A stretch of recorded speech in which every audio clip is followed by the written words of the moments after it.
جمعہ کا دن ہے اور عصر کی نماز کے بعد قرآن کی تلاوت کے اندر مشغول ہیں، باغی پیچھے سے آئے، حضرت حسن زخمی ہوئے، حضرت حسین زخمی ہوئے، دیگر صحابہ بھی جو نوجوان تھے وہ بھی زخمی ہوئے، اور باغی اندر داخل ہوئے اور سیدنا عثمان غنی رضی اللہ تعالیٰ عنہ کو قرآن کی تلاوت کرتے ہوئے شہید کر دیا۔ آپ کی بیوی سیدہ نائلہ بچانے کے لیے آگے بڑھی، تلوار کا وار روکنے کے لیے ہاتھ کے اوپر لگا، سیدہ نائلہ کی انگلیاں کٹ گئیں۔ میرے محترم سامعین، سیدنا عثمان غنی رضی اللہ تعالیٰ عنہ شہید ہوئے اور آپ کے جسم سے نکلنے والا خون کا قطرہ قرآن کی آیت کے اوپر جا کر گرا، فَسَيَكْفِيكَهُمُ اللَّهُ، میرے لیے میرا اللہ کافی ہے۔ پھر اللہ خوب کافی ہوا عثمان کے دشمنوں کے لیے، جو وہ کتے کی موت مرے تاریخ کے اندر پھر ایسا کوئی بھی نہیں مرا۔ تو سیدنا عثمان غنی شہید ہو گئے، قرآن برپا ہو گیا مدینے کی گلیوں میں۔ اور میرے محترم سامعین، 40 دن کا پیاسا بھوکا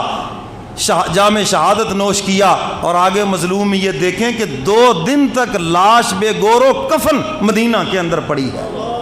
ام حبیبہ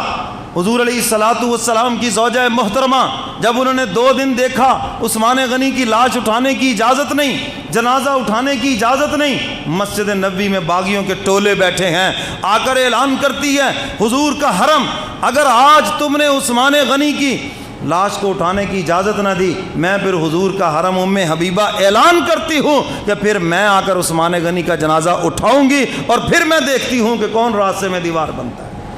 جب باغیوں نے دیکھا حضور کی زوجہ محترمہ میدان میں آئیں گی تو ہمارے ہو سکتا ہے کہ پھر ہمارے خلاف کہیں ایسے نہ ہو ہماری بھی جان چلی جائے، کہنے لگے ٹھیک ہے اٹھا لیں، لیکن رات کی تاریکی میں اٹھائیں، اور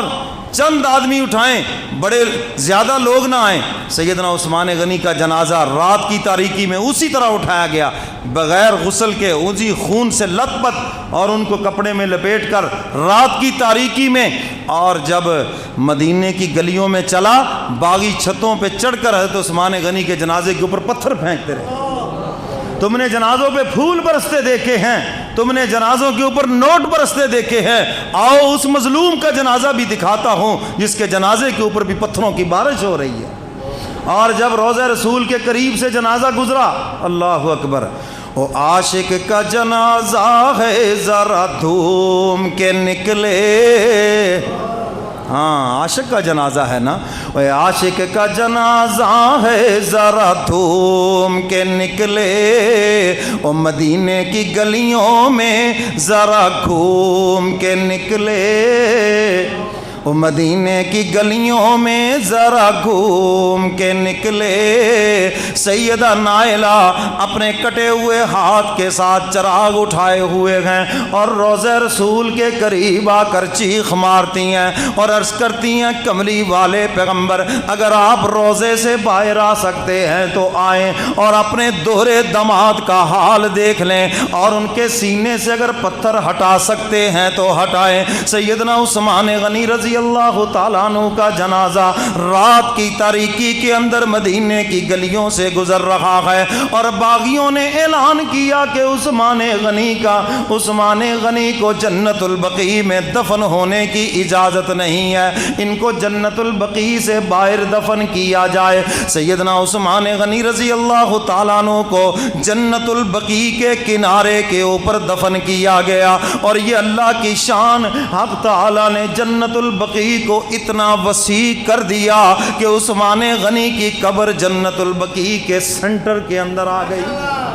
درمیان کے اندر جنت البقیع کے سیدنا عثمان غنی کی قبر ہے۔ میرے محترم سامعین، ہمارے ہیرو تو یہ ہیں جنہوں نے صبر شکر سے جان دے دی اور اپنے محبوب کے شہر